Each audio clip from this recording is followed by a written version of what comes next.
नमस्कार साथियों, मैं रितेश। आप लोगों को अपने YouTube चैनल PCS सॉल्यूशन 360 पर स्वागत है। दोस्तों, मैं आप लोग को परफेक्शन IAS का सेट संख्या आज 3 करवाने जा रहा हूं। इसमें टोटल मॉडर्न हिस्ट्री के टोटल 150 प्रश्न हैं। तो आइए इसको शांति से लगा लेते हैं। चलिए क्वेश्चन को शुरू करते हैं पहले क्वेश्चन के साथ। निम्नलिखित में से किसने भारत में काजू, अनानास और तंबाकू प्रचलित किया था? तो वो कौन था? पुर्तगाली। निम्नलिखित में से किसने भारत में काजू, अनानास और तंबाकू प्रचलित किया था? तो पुर्तगाल। ईस्ट इंडिया कंपनी ने निम्नलिखित में से किस भारतीय गवर्नर और औरंगजेब ने निष्कासित कर दिया था? तो वो कर दिया था सर जॉन चाइल्ड ने। ईस्ट इंडिया कंपनी के निम्नलिखित में से किस अंग्रेज गवर्नर को औरंगजेब ने निष्कासित कर दिया था? तो सर जॉन चाइल्ड ने। किसके शासनकाल के दौरान सर थॉमस रो ने व्यावसायिक विशेषाधिकार प्राप्त करने के लिए मुगल दरबार में नियमित रूप से उपस्थिति दर्ज कराई थी? तो बोध करवाई थी जहांगीर ने। किसके शासनकाल के दौरान सर थॉमस रो ने व्यावसायिक विशेषाधिकार प्राप्त करने के लिए मुगल दरबार में नियमित रूप से उपस्थिति दर्ज कराई थी? तो जहांगीर ने। निम्नलिखित में से सुमेलित करना है और सही कूट का चयन भी करना है। तो इसका क्या हो जाएगा आंसर, देख लीजिए। चौथा का ए आंसर हो जाएगा। 3 4 2 1। मौलवी अहमदुल्ला फैजाबाद से थे। मौलवी अहमदुल्ला कहाँ से थे? तो फैजाबाद से। और रानी लक्ष्मीबाई कहाँ से थी? तो झांसी से। शाह महल कहाँ से थे? तो बागपत से। जनरल बख्त खां थे? दिल्ली से। जनरल बख्त खां दिल्ली से। फिर से याद कर लीजिए कि मौलवी अहमदुल्ला फैजाबाद से थे, रानी लक्ष्मीबाई झांसी से थी, शाहमल बागपत से थे, जनरल बख्त खां दिल्ली से थे। 5वां नंबर, दक्षिण भारतीय शासक जिसने अपने राज्य में कृषि उद्योग के रूप में रेशम उत्पादन प्रचलित किया? तब वो प्रचलित किया था टीपू सुल्तान। दक्षिण भारतीय शासक जिसने अपने राज्य में कृषि उद्योग के रूप में रेशम उत्पादन प्रचलित किया, वो थे टीपू सुल्तान। निम्नलिखित में से कौन सा युग में सुमेलित है? तो कौन सा युग में सुमेलित है वो देखिए। द्वितीय अफगान युद्ध लॉर्ड लिट्टन के अग्रगामी नीति का अनुसरण किया। द्वितीय अफगान युद्ध लॉर्ड लिट्टन ने अग्रगामी नीति का अनुसरण किया। पहला अफगान युद्ध अगले अमीर दोस्त मोहम्मद के खिलाफ सैन्य अभियान था। अगले अमीर दोस्त मोहम्मद के खिलाफ सैन्य अभियान था पहला अफगान युद्ध। नल पानी की लड़ाई नहीं थी, गलत है। प्रथम, ये वाला गलत है। इसका सही आंसर प्रथम अफगान युद्ध के लिए क्या हो जाएगा? अगले अमीर दोस्त मोहम्मद के खिलाफ सैन्य अभियान। तीसरा अफगान युद्ध रावलपिंडी, ये तीसरा में आप याद रखेंगे, तीसरा अफगान युद्ध में रावलपिंडी की संधि हुआ था। प्रथम आंग्ल नेपाल युद्ध में क्या हुआ था? तो प्रथम आंग्ल नेपाल युद्ध में हुआ था नाला पानी की लड़ाई। प्रथम आंग्ल नेपाल युद्ध में नल पानी या नाला पानी की लड़ाई। और प्रथम अफगान युद्ध में अगले राजा दोस्त, फिर से मैं आपको दिखा देता हूँ कि प्रथम अफगान युद्ध अगले राजा दोस्त मोहम्मद के खिलाफ सैन्य अभियान था। प्रथम अफगान युद्ध क्या था? तो अगले राजा दोस्त मोहम्मद के खिलाफ सैन्य अभियान था। और द्वितीय था लॉर्ड लिटन के अग्रगामी नीति के अनुसरण किया। तृतीय क्या था? तृतीय अफगान युद्ध रावलपिंडी का संधि हुआ था। और प्रथम आंग्ल नेपाल युद्ध नल पानी की लड़ाई हुआ था। इसको नाला पानी भी पढ़ सकते हैं। निम्नलिखित में से किस गवर्नर जनरल ने टीपू सुल्तान के खिलाफ त्रिपक्षीय गठबंधन बनाया था? तो वो बनाया था लॉर्ड कॉर्नवालिस ने। निम्नलिखित में से किस गवर्नर जनरल ने टीपू सुल्तान के खिलाफ त्रिपक्षीय गठबंधन बनाया था? लॉर्ड कॉर्नवालिस ने। निम्नलिखित में से किस राज्य के शासक को अंग्रेजों ने कुशासन का बहाना बनाकर सत्ता से बेदखल कर दिया था? तो इसका जवाब बहुत आसान है, अवध। निम्नलिखित में से किस राज्य के शासक को अंग्रेजों ने कुशासन का बहाना बनाकर सत्ता से बेदखल कर दिया था? अवध। वर्ष 1765 में दीवानी मिलने के बाद अंग्रेज सबसे पहले निम्नलिखित में से किस पर्वतीय जनजाति के संपर्क में आए? तो वो आए गारो। वर्ष 1765 में दीवानी मिलने के बाद अंग्रेज सबसे पहले निम्नलिखित में से किस पर्वतीय जनजाति के संपर्क में आए? तो गारो। मेरा अपना विश्वास है कि कांग्रेस लड़खड़ा रही है और मेरी एक महान महत्वाकांक्षा इसकी शांतिपूर्ण मृत्यु में सहायक करना है। किसने कहा था? तो वो कहा था लॉर्ड कर्जन ने। मेरा अपना विश्वास है कि कांग्रेस लड़खड़ा रही है और मेरी एक महान महत्वाकांक्षी कांक्षी इसके शांतिपूर्ण मृत्यु में सहायता करना है। किसने कहा था? तो लॉर्ड कर्जन ने। किसने रणजीत सिंह के साथ शाश्वत मित्रता की संधि पर हस्ताक्षर किया था? तो वो कौन था? Charles T Metcalfe. किसने रणजीत सिंह के साथ शाश्वत मित्रता की संधि पर हस्ताक्षर किया था? तो चार्ल्स टी मेटकॉफ।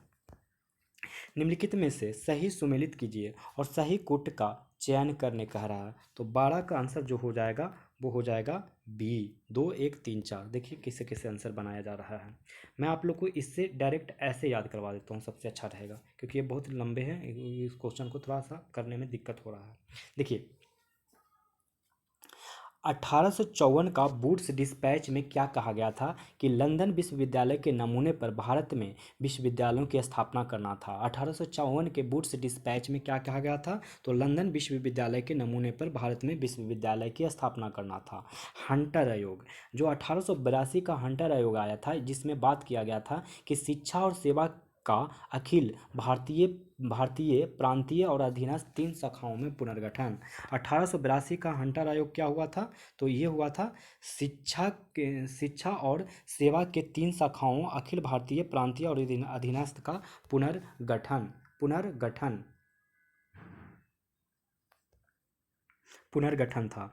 फिर सर थॉमस रैले 1902 में क्या बात किया गया था? तो विश्वविद्यालय शिक्षण में सुधार के लाने के लिए उपायों की अनुशंसा की। सर थॉमस रैले आयोग 1902 में क्या हुआ था? तो विश्वविद्यालय शिक्षण में सुधार लाने के लिए उपायों की अनुशंसा की। सैडलर आयोग 1917 में क्या हुआ? सैडलर आयोग 1917 में क्या हुआ? तो इसमें हुआ कि ऑनर्स पाठ्यक्रमों की शुरुआत की गई। सैडलर आयोग 1917 में ऑनर्स पाठ्यक्रमों की सूत्रपात की गई, ऑनर्स पाठ्यक्रमों की शुरुआत की गई। अब 13 नंबर, निम्नलिखित में से किस गवर्नर जनरल ने भारतीय परसम निम्नलिखित में से किस गवर्नर जनरल ने भारतीय परसंविदावध सिविल सेवा का सृजन किया था, जिसे बाद में भारतीय सिविल सेवा के रूप में जाना जाने लगा? तब वो कौन था? तो कॉर्नवालिस, लॉर्ड कॉर्नवालिस। निम्नलिखित में से किस गवर्नर जनरल ने भारतीय परसंविदावध सिविल सेवा का सृजन, यहाँ पर क्या है, ये गलत कुछ लिखा हुआ है, सिविल सेवा का सृजन किया था, जिसे बाद में भारतीय सिविल सेवा के रूप में जाना जाता है? Lord Cornwallis. किस अधिवेशन में कांग्रेस ने असहयोग आंदोलन का प्रस्ताव पारित किया था? तो किसने किया था? तो नागपुर अधिवेशन 1920 में। किस अधिवेशन में कांग्रेस ने असहयोग आंदोलन का प्रस्ताव पारित किया था? तो नागपुर अधिवेशन 1920 में। निम्नलिखित में से किसने भारत को स्वतंत्रता मिलने के बाद भारतीय राष्ट्रीय कांग्रेस के समापन का सुझाव दिया था? तो वो दिया था महात्मा गांधी ने। निम्नलिखित में से किसने भारत को स्वतंत्रता मिलने के बाद भारतीय राष्ट्रीय कांग्रेस के समापन का सुझाव दिया था? तो महात्मा गांधी ने। वायसराय के रूप में लॉर्ड माउंटबेटन भारत विशिष्ट निर्देशन के साथ आए थे। तो यदि संभव हो तो भारत को एकजुट रखें, मैंने बंटवारा के पक्ष में नहीं आए थे ये भी। वायसराय के रूप में लॉर्ड माउंटबेटन भारत विशिष्ट निर्देश के साथ आए थे, यदि संभव हो तो भारत को एकजुट रखने के लिए। निम्नलिखित में से किसने भारत में पहली रेल सड़क का निर्माण किया था? तो वो किया था लॉर्ड डलहौजी ने।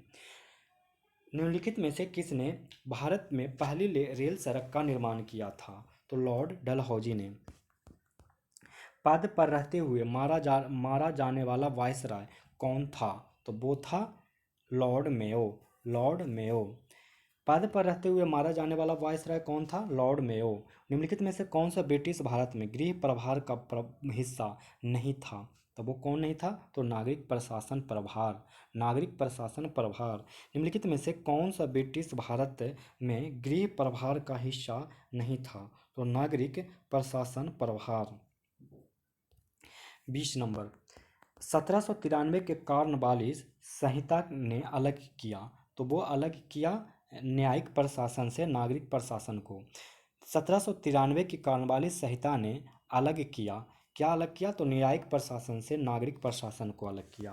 निम्नलिखित में से कौन सा सुमेलित है? सही सुमेलित इसमें से पूछ रहा है। देखिए कौन सा सही सुमेलित है। तो बड़े सामंती जमींदारों को भूमि आवंटित की गई, उसको जागीरदारी बंदोबस्त कहा गया।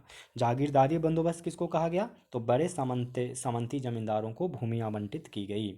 तो ये हो गया। अब देखिए जमींदारी बंदोबस्त किसको कहा गया? तो इजारोदारों को आवंटित भूमि, इजारेदारों को आवंटित भूमि को एक सेकेंड, जमींदारी बंदोबस्त किसको कहा गया? तो इजारेदारी या कर संग्राहकों को भूमि आवंटित की गई। अब देखिए फिर क्या है, जमींदारी के बाद रैयतवारी बंदोबस्त किसे कहा गया? तो रैयतवारी व्यवस्था सिक्किमी देने, बंधक रखने, उपहार में देने या बेचने का अधिकार के साथ किसानों को आवंटित भूमि। ये वाला प्रत्येक किसान को सिक्किमी देने, गिरवी रखने, उपहार में देने या बेचने के अधिकार भूमि आवंटित की गई, उसे रैयतवारी कहा। जागीरदारी बंदोबस्त किसको कहा गया? तो बड़े सामंती जमींदारों को भूमि आवंटित की गई। रैयतवारी में प्रत्येक किसान को सिक्किमी देने, गिरवी रखने, उपहार में देने या बेचने का अधिकार भूमि आवंटित की गई। फिर देखिए रैयत जमींदारी बंदोबस्त में क्या हुआ? तो इजारेदारों या कर संग्राहकों की भूमि आवंटित की गई। अब बच गया महालवाड़ी। महालवाड़ी में ग्राम स्तर पर किया गया राजस्व बंदोबस्त। एक्चुअली महालवाड़ी में महाल का मतलब ही होता है किसान, तो ग्राम स्तर पर किया गया राजस्व बंदोबस्त क्या कहलाया? महालवाड़ी व्यवस्था। पट्टा लिखित समझौता था। पट्टा लिखित समझौता होता था। क्या होता था? किसान और जमींदार के बीच जो लगान की राशि का अभिलेख उपलब्ध कराता था। पट्टा लिखित समझौता होता था। किसान और जमींदार के बीच जो लगान की राशि का अभिलेख अब उपलब्ध कराता था। भारत में शिक्षित मध्यम वर्ग ने क्या किया? तो 1857 के विद्रोह से तटस्थ रहे। भारत में शिक्षित मध्यम वर्ग ने 1857 के विद्रोह से तटस्थ रहे। निम्नलिखित में से कौन सा आयोग 1857 के विद्रोह के दमन के बाद सेना के पुनर्गठन से संबंधित था? तब वो संबंधित किससे था? एक बार फिर से देखेंगे क्वेश्चन। निम्नलिखित में से कौन सा आयोग 1857 के विद्रोह के दमन के बाद सेना के पुनर्गठन से संबंधित था? तब वो था पील आयोग। निम्नलिखित में से कौन सा आयोग 1857 के विद्रोह के दमन के बाद सेना के पुनर्गठन से संबंधित था? पील आयोग। अहरार आंदोलन। अहरार आंदोलन 1910 के बारे में निम्नलिखित में से कौन सा कथन सत्य है? तो वो कथन सत्य हो जाएगा। ए, बी और सी कथन सत्य है, डी वाला गलत है। देखिए अहरार आंदोलन क्या था जो कि 1910 में हुआ था? यह मौलाना मोहम्मद अली, हकीम अजमल खां और हसन इमाम के नेतृत्व में एक उग्र राष्ट्रवादी आंदोलन था। क्या था? यह मौलाना मोहम्मद अली, हकीम अजमल खां और हसन इमाम के नेतृत्व में एक उग्र राष्ट्रवादी आंदोलन था। यह अलीगढ़ स्कूल की वफादार राजनीति और नापसंद करता था। यह अलीगढ़ स्कूल की वफादार राजनीति और नापसंद करता था। इसने राष्ट्रवादी आंदोलन में सक्रिय भागीदारी की वकालत की। इसने राष्ट्रवादी आंदोलन में सक्रिय भागीदारी की वकालत की। राजा राम मोहन राय को राजा की उपाधि दी गई थी। तो वो दी गई थी अकबर द्वितीय द्वारा। राजा राम मोहन राय को राजा की उपाधि दी गई थी अकबर द्वितीय द्वारा। किसने बॉम्बे मिल्स हैंड्स एसोसिएशन का सूत्रपात किया था? तो वो किया था N.M. लोखंडे। किसने बॉम्बे मिल्स हैंड्स एसोसिएशन का सूत्रपात किया था? तो N.M. लोखंडे। 1926 में पंजीकृत मान्यता प्राप्त Bombay textile mills labour union का नेतृत्व किया गया था। तो वो किया गया था N.M. जोशी द्वारा। 1926 में पंजीकृत मान्यता प्राप्त Bombay textile mills labour union का नेतृत्व किया गया था। तो N.M. जोशी द्वारा। निम्नलिखित में को सुमेलित कीजिए और सही कोट का चयन कीजिए। देखिए अखिल भारतीय मजदूर संघ महासंघ N.M. Joshi.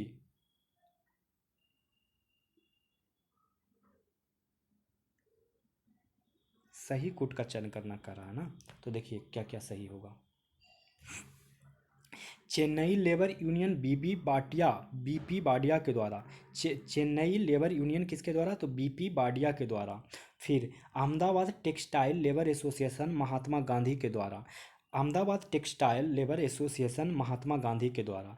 Indian National Trade Union Congress Lala Lajpat Rai के द्वारा। All India Trade Union Federation N.M. Joshi के द्वारा। तो चलिए फिर से चारों याद करिए। All India Trade Union Federation N M. Joshi के द्वारा, All India Trade Union Federation N M. Joshi के द्वारा, Chennai Labour Union B P. Wadia के द्वारा, Chennai Labour Union B P. Wadia के द्वारा, Ahmedabad Textile Labour Association Gandhi ji के द्वारा, Ahmedabad Textile Labour Association Gandhi ji के द्वारा, Indian National Trade Union Ahmedabad Textile Labour Association Mahatma Gandhi के द्वारा, और Indian National Trade Union Congress Lala Lajpat Rai के द्वारा, Indian National Trade Union Congress Lala Lajpat Rai के द्वारा।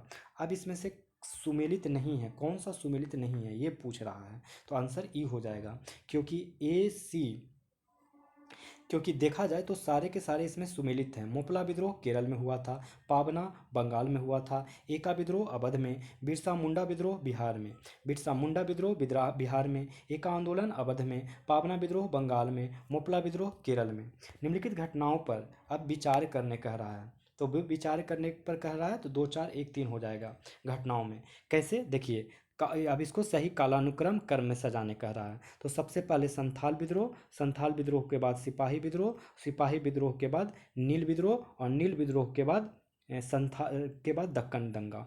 सबसे पहले संथाल विद्रोह, संथाल विद्रोह के बाद सिपाही विद्रोह, सिपाही विद्रोह के बाद नील विद्रोह, नील विद्रोह के बाद दक्कन दंगा। आप डेट से अगर याद रखना चाहते हैं तो डेट से याद रख लीजिए। नील विद्रोह हुआ था, आप लोग को पता होगा कि 1859 में नील विद्रोह हुआ था, 1859 में नील विद्रोह हुआ था, जो कि बंगाल में हुआ था, जब हजारों रैयतों ने यूरोपीय बागान मालिकों के लिए नील उगाने से मना कर दिया था। अगर बात करें संथाल विद्रोह को, तो ये हुआ था 30 जून 1855 को, 30 जून 1855 को क्या हुआ था, तो संथाल विद्रोह हुआ था। अगर आप बात करें दक्कन दंगा की, तो दक्कन दंगा मई जून 1875 में हुआ था, मई जून 1875 में। तो देख सकते हैं 1855, 1875, 1859। और सिपाही विद्रोह की बात करें तो ये हुआ था 1857 में, संतावन में। तो देख लीजिए, सबसे पहले 1855, 1855 के बाद 1857, के बाद 59, के बाद 1875। नील विद्रोह 1859, संथाल विद्रोह 1855, दक्कन दंगा 1875, सिपाही विद्रोह 1857। अब देखते हैं आगे। निम्नलिखित में से सही सुमिलित मतलब फिर से सही मिलान करने कह रहा है, तो इसका सही मिलान क्या हो जाएगा, तो इसका सही मिलान ए होने वाला है। बघेड़ा विद्रोह बड़ौदा में हुआ था, बघेड़ा विद्रोह बड़ौदा में हुआ था, और रामोसी विद्रोह पश्चिमी घाट में हुआ था, रामोसी विद्रोह पश्चिमी घाट में। फिर सतबंडी विद्रोह महाराष्ट्र में, सतबंडी विद्रोह महाराष्ट्र में। मंदिर प्रवेश विद्रोह त्रावणकोर में, मंदिर प्रवेश विद्रोह त्रावणकोर में। देखिए बघेड़ा विद्रोह कहाँ हुआ था, तो बड़ौदा में, बघेड़ा विद्रोह कहाँ हुआ था, बड़ौदा में। रामोसी विद्रोह कहाँ हुआ था, पश्चिमी घाट में, रामोसी विद्रोह कहाँ हुआ, पश्चिमी घाट में। सतबंडी विद्रोह कहाँ हुआ, तो सतबंडी महाराष्ट्र में। मंदिर प्रवेश विद्रोह कहाँ हुआ, त्रावणकोर में, मंदिर प्रवेश विद्रोह कहाँ हुआ, त्रावणकोर में। फिर से अब हम लोग को सूची 1 को सूची 2 से मिलान करने कह रहा है, तो 33 का आंसर भी सी हो जाएगा। कलकत्ता मदरसा बारेन हेस्टिंग्स के द्वारा, कलकत्ता मदरसा बारेन हेस्टिंग्स के द्वारा, और एंग्लो हिंदू कॉलेज राजा राम मोहन राय के द्वारा, एंग्लो हिंदू कॉलेज राजा राम मोहन राय के द्वारा, और बेथुन स्कूल जॉन इलियट के द्वारा। बनारस में सेंट्रल हिंदू कॉलेज मदन मोहन मालवीय के द्वारा, बनारस में सेंट्रल हिंदू कॉलेज मदन मोहन मालवीय के द्वारा। कलकत्ता मदरसा बारेन हेस्टिंग्स के द्वारा, एंग्लो हिंदू कॉलेज राजा राम मोहन राय के द्वारा, बेथुन स्कूल जॉन इलियट के द्वारा, बनारस में सेंट्रल हिंदू कॉलेज मदन मोहन मालवीय के द्वारा। किसने आर्य महिला समाज की स्थापना की और विधवाओं को शिक्षित करने का पहला प्रयास किया, तो वो प्रयास किया पंडित रमाबाई ने।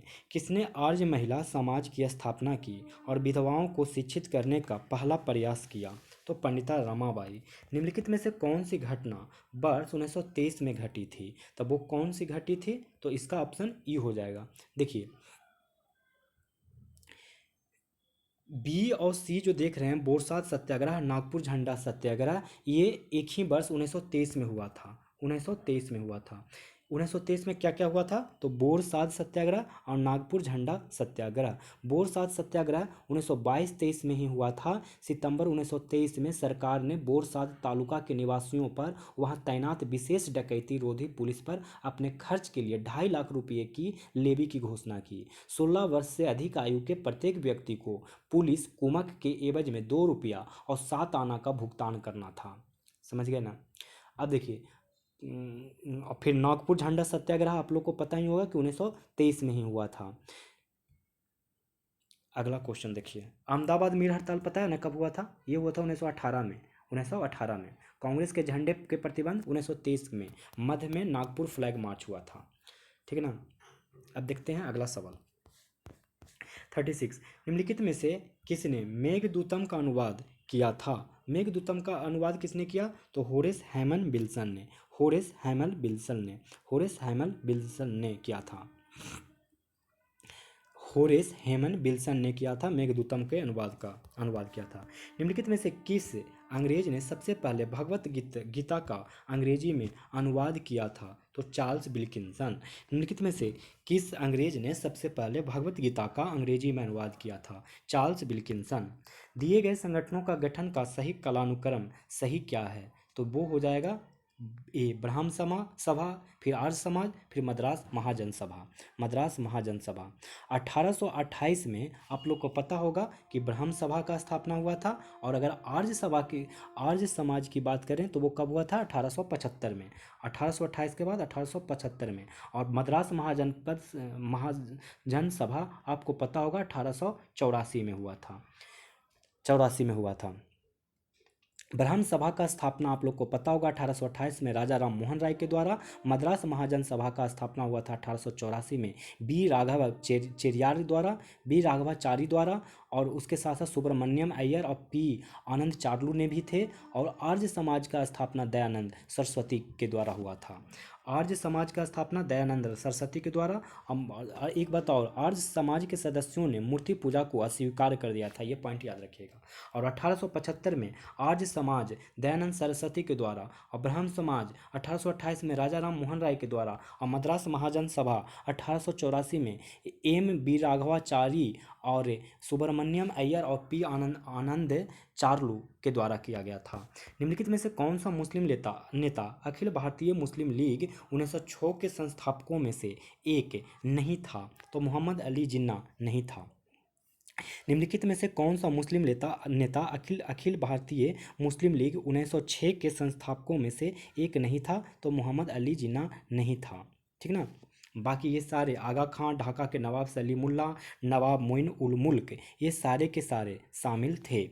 देखते हैं 40 नंबर। भारतीय स्वतंत्रता संग्राम के दौरान निम्नलिखित में से किसने प्रस्तावित किया था कि स्वराज को सभी विदेशी नियंत्रण से मुक्त पूर्ण स्वतंत्रता के रूप में परिभाषित किया जाना चाहिए? तो वो है मौलाना हजरत मोहानी। भारतीय स्वतंत्रता संग्राम के दौरान निम्नलिखित में से किसने प्रस्तावित किया था कि स्वराज को सभी विदेश नियंत्रण से मुक्त पूर्ण स्वतंत्रता के रूप में परिभाषित किया जाना चाहिए? तो मौलाना हजरत मोहानी। निम्नलिखित में से कौन सा समाचार पत्र अनिवार्य रूप से नरमपंथियों की नीति का मुख्य पत्र था? तो वो कौन था? फिर से एक बार देखिए कि निम्नलिखित में से कौन सा समाचार पत्र अनिवार्य रूप से नरमपंथियों की नीति का मुख्य पत्र था? तो वो था लीडर। लीडर था। निम्नलिखित में से कौन सा समाचार पत्र अनिवार्य रूप से नरमपंथियों की नीति का मुख्य पत्र था? तो लीडर। 1880 के कांग्रेस अधिवेशन को संबोधित करने वाली कलकत्ता विश्वविद्यालय की पहली महिला स्नातक कौन थी? तो वो थी कादम्बिनी गांगुली। 1880 के कांग्रेस अधिवेशन को संबोधित करने वाली कलकत्ता विश्वविद्यालय की पहली महिला स्नातक कौन थी? कादम्बिनी गांगुली। अखिल भारतीय राजनीति में गांधी जी का पहला उपक्रम था, वो क्या था? तो रॉलेट सत्याग्रह। अखिल भारतीय राजनीति में गांधी जी का पहला उपक्रम था रॉलेट सत्याग्रह। पूना समझौता का परिणाम यह हुआ कि समान निर्वाचक मंडल की सीटों में दलित वर्गों के लिए आरक्षित सीटों की संख्या बढ़ा दिया गया था। क्या किया गया था? तो बढ़ा दिया गया। पूना समझौता का परिणाम यह हुआ कि समान निर्वाचक मंडल के सीटों में से दलित वर्गों के लिए आरक्षित सीटों की संख्या को बढ़ा दिया गया। गांधी जी ने किस तिथि को नमक कानून तोड़ा था? तो वो तोड़ा था 6 अप्रैल 1930 को। गांधी जी ने किस तिथि को नमक कानून तोड़ा था? तो 6 अप्रैल 1930 को।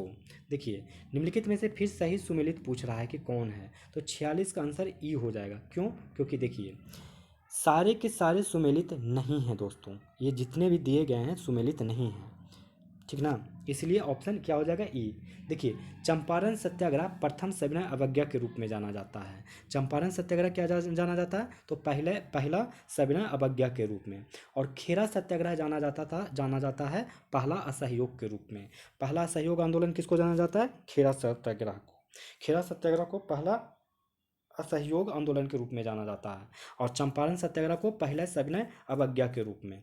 अब देखिए, अहमदाबाद मील हड़ताल को पहली भूख हड़ताल के रूप में जाना जाता है। पहली भूख हड़ताल किसको जाना जाता है, अहमदाबाद मील हड़ताल को। और रॉलेट एक्ट के खिलाफ सत्याग्रह जाना जाता है पहला सामूहिक हड़ताल। पहला सामूहिक हड़ताल। तो चंपारण सत्याग्रह किसके लिए जाना जाता है, तो पहली सविनय अवज्ञा के रूप में। खेरा सत्याग्रह जाना जाता है पहला असहयोग आंदोलन के रूप में। और अहमदाबाद मिल हड़ताल जाना जाता है पहली भूख हड़ताल के रूप में। रॉलेट एक्ट के खिलाफ सत्याग्रह जाना जाता है पहली सामूहिक हड़ताल के रूप में।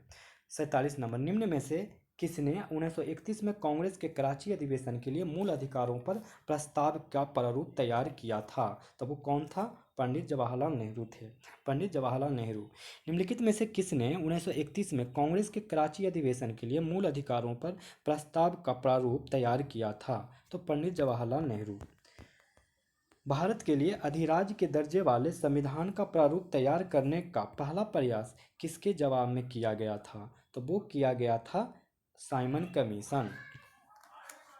भारत के लिए अधिराज्य के दर्ज वाले संविधान का प्रारूप तैयार करने का पहला प्रयास किसके जवाब में किया गया था, तो Simon commission. Simon commission.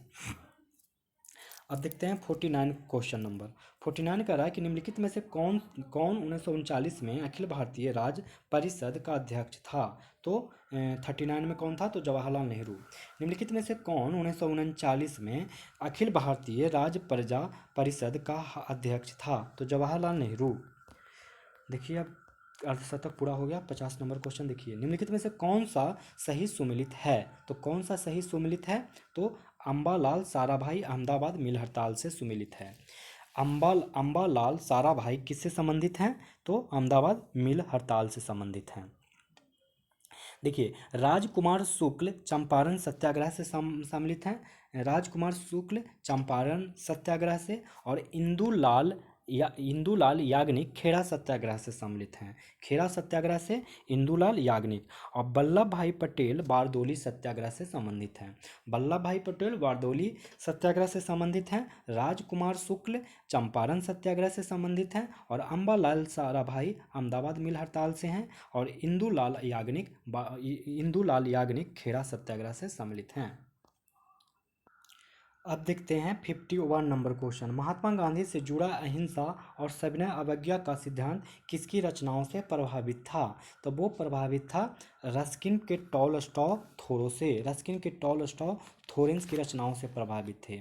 Mahatma Gandhi में से जुड़ा अहिंसा और सविनय अवज्ञा आंदोलन का सिद्धांत रस्किन टॉलस्टॉय थोरेंस की रचनाओं से प्रभावित थे। निम्नलिखित में से कौन सा युग में, अब ये सही सुमेलित है, ये पूछ रहा है, तो इसका आंसर हो जाएगा अगस्त प्रस्ताव 1940 में। अगस्त प्रस्ताव 1940 में आया था। बेबल योजना 1945 में। बेबल योजना कब आया था, 1945 में। अगस्त प्रस्ताव 1940 में। कैबिनेट मिशन योजना आया था 1946 में। और क्रिप्स मिशन आया था 1943 में। क्रिप्स मिशन आया था 1943 में नहीं, बल्कि 1942 में आया था।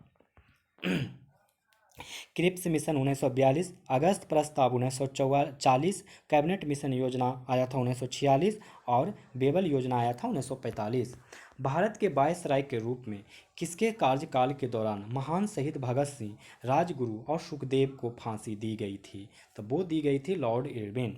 भारत के वायसराय के रूप में किसके कार्यकाल के दौरान महान शहीद भगत सिंह, राजगुरु और सुखदेव को फांसी दी गई थी, लॉर्ड इरविन। निम्नलिखित घटनाओं को कालानुक्रमिक क्रम में व्यवस्थित कीजिए, तो वो करना है, तो आंसर हो जाएगा डी। देखिए, दांडी मार्च जो है, नमक मार्च, जिसे दांडी मार्च 12 मार्च 1930 से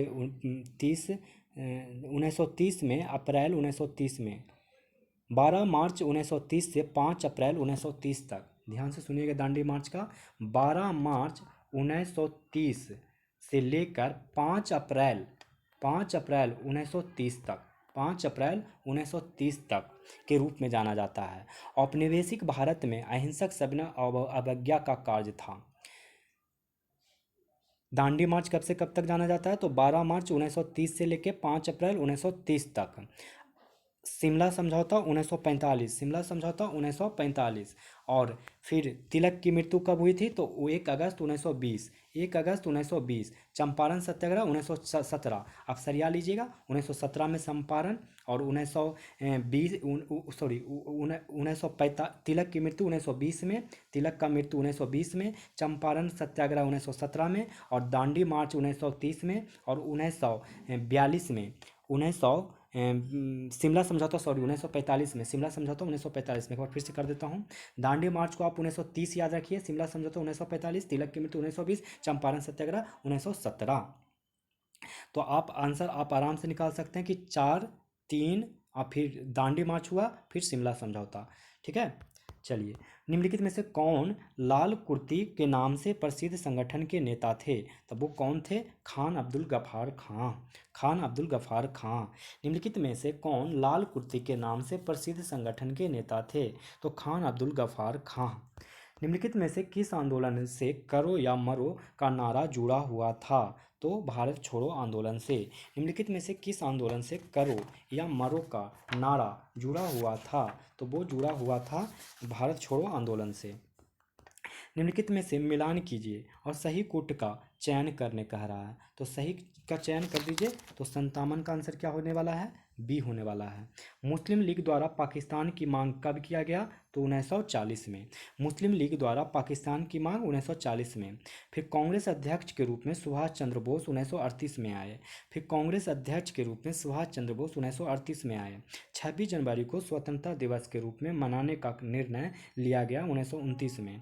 26 जनवरी को स्वतंत्रता दिवस के रूप में मनाने का निर्णय लिया गया 1929 में। कांग्रेस मंत्रियों का त्याग पत्र 1939 में दिया गया मिला। कांग्रेस मंत्रियों का त्याग पत्र 1939 में। अगला सवाल, अगला सवाल कह रहा है कि निम्नलिखित में मिलान कीजिए और सही कुट का चयन कीजिए। तो सही कुट का चयन कैसे होगा? तो 58 का क्या आंसर हो जाएगा? ए। तो British India society 1839 Williams Adam के द्वारा, British India society 1839 William Adam के द्वारा।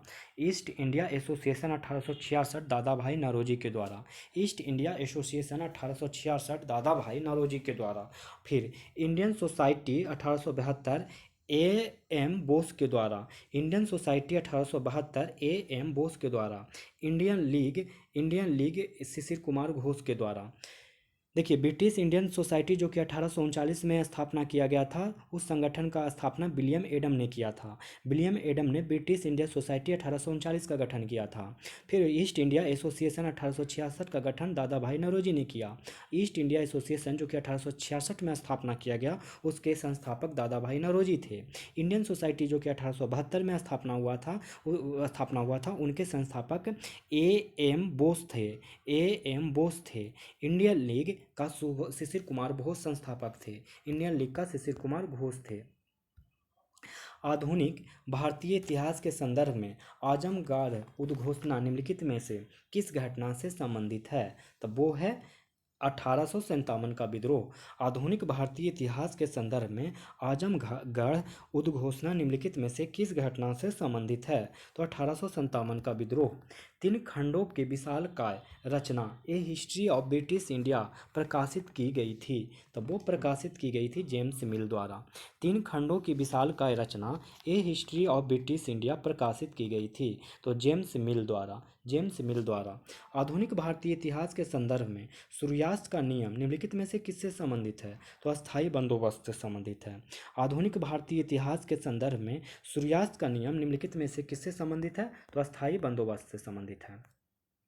1600 में ईस्ट इंडिया कंपनी ने इंग्लैंड की शासिका महारानी एलिजाबेथ प्रथम से एक चार्टर प्राप्त किया। इस चार्टर का निहितार्थ क्या था?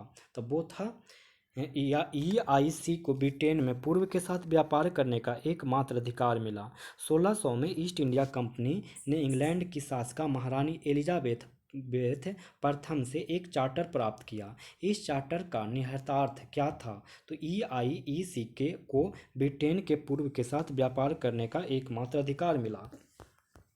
नेक्स्ट सवाल, ए ओ ह्यूम के संबंध में निम्नलिखित में से कौन सा कथन सत्य है? तो वो सत्य कथन क्या हो जाएगा? तो ई, क्योंकि देखिए सारे के सारे ए ओ ह्यूम से रिलेटेड सारे कथन सत्य हैं। तो देख लीजिए क्या क्या कथन है। तो 1885 से 1906 तक आईएनसी के महासचिव के रूप में ए ओ ह्यूम ने कार्य किया। तो ये बात तो सही ही है कि 1885 से कब तक रहे? 1906 ईस्वी तक रहे। भारतीय राष्ट्रीय कांग्रेस की स्थापना की, बिल्कुल सही। कांग्रेस के 27वें अधिवेशन में ए ओम का निधन हो गया, निधन पर गहरा दुख व्यक्त किया गया था। फिर उन्होंने 27वें अधिवेशन में गहरा दुख व्यक्त किया गया था, उसी समय ए ओ ह्यूम के निधन हो गया था। उन्होंने उर्दू पत्रिका मुहिब ए रैया का आयोजन और प्रबंधन किया। उन्होंने उर्दू पत्रिका मुहिब ए रैया का आयोजन और प्रबंधन किया। निम्नलिखित में से किसके गवर्नर रहते हुए सर्वोच्चता की नीति शुरू की गई थी? तब वो की गई थी लॉर्ड हेस्टिंग्स। निम्नलिखित में से किसके गवर्नर रहते हुए सर्वोच्चता की नीति शुरू की गई थी? तो लॉर्ड हेस्टिंग्स। Lord Hastings. 16 अगस्त 1946 को प्रत्यक्ष कार्रवाई दिवस निम्नलिखित में से किससे संबंधित था? तो वो संबंधित था किसी भी साधन से अलग मुस्लिम राष्ट्र के गठन की खुली मांग।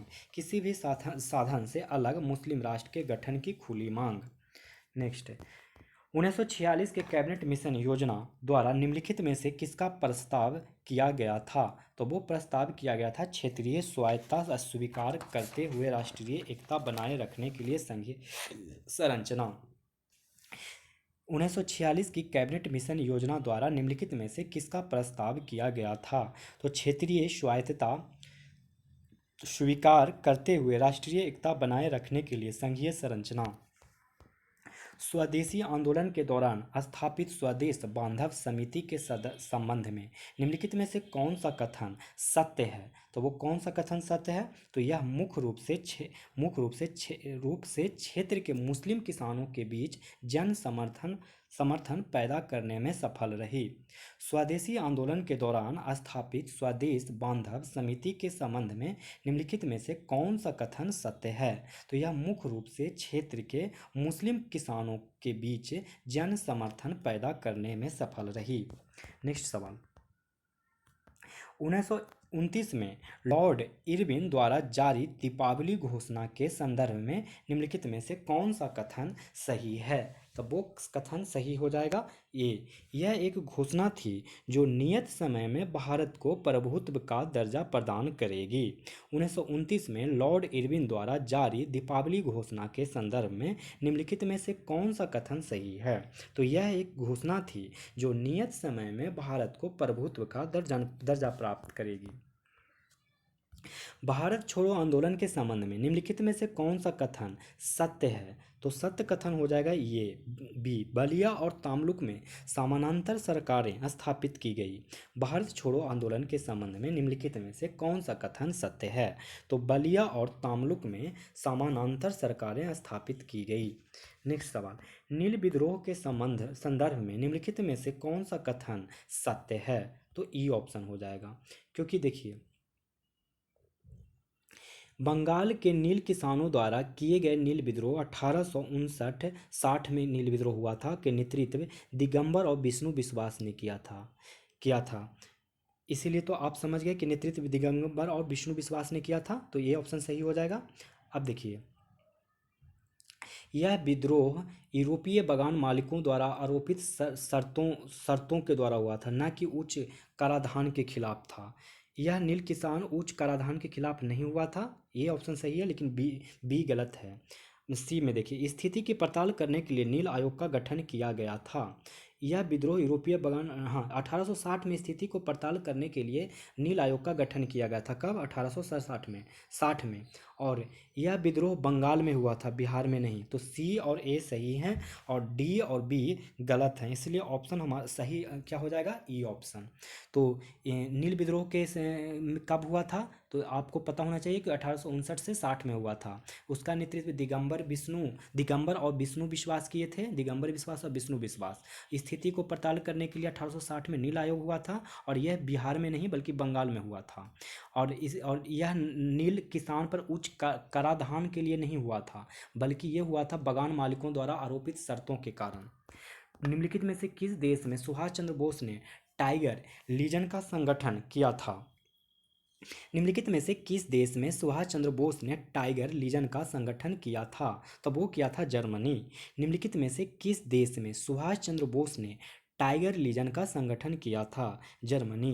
राजा राम मोहन राय की गतिविधियों को कालानुक्रमिक क्रम में व्यवस्थित कीजिए। तो वो व्यवस्थित करने से क्या हो जाएगा? तो देखिए, व्यवस्थित करने के बाद देखिए क्या होता है। 3-1-2-4, 3-1-2-4 का मतलब पहले ऐसे याद रख लिए कि सती विरोधी संघर्ष जो हुआ था तो 1818 में। सती विद्रोही संघर्ष कब हुआ? तो 1818 में। वेदांत कॉलेज का स्थापना हुआ 1825 में। वेदांत कॉलेज का स्थापना कब हुआ? 1825 में। आत्मीय सभा का स्थापना हुआ 1814 में। आत्मीय सभा का स्थापना कब हुआ? तो 1814 में। 1814 में। फिर ब्राह्म समाज का स्थापना आप लोग को पता होगा 1828 में। तो देखिए 1814, 1818, 1825, 1828, मतलब 3-1-2-4, 3-1-2-4 सही हो गया। तो सती विरोधी संघर्ष कब हुआ? 1818 में। आत्मीय सभा का स्थापना 1814 में। वेदांत कॉलेज का स्थापना 1825 में। ब्राह्म समाज का स्थापना 1828 में। राजा राम मोहन राय के संबंध में निम्नलिखित में से कौन सा कथन सत्य है? तो वह अंतर्राष्ट्रीयतावादी थे। राजा राम मोहन राय के संबंध में निम्नलिखित में से कौन सा कथन सत्य है? तो वह अंतर्राष्ट्रीयतावादी थे। निम्नलिखित में से कौन सा प्रार्थना समाज का सामाजिक एजेंडा नहीं था? तो वो कौन नहीं था? तो मूर्ति पूजा का विद्रोह।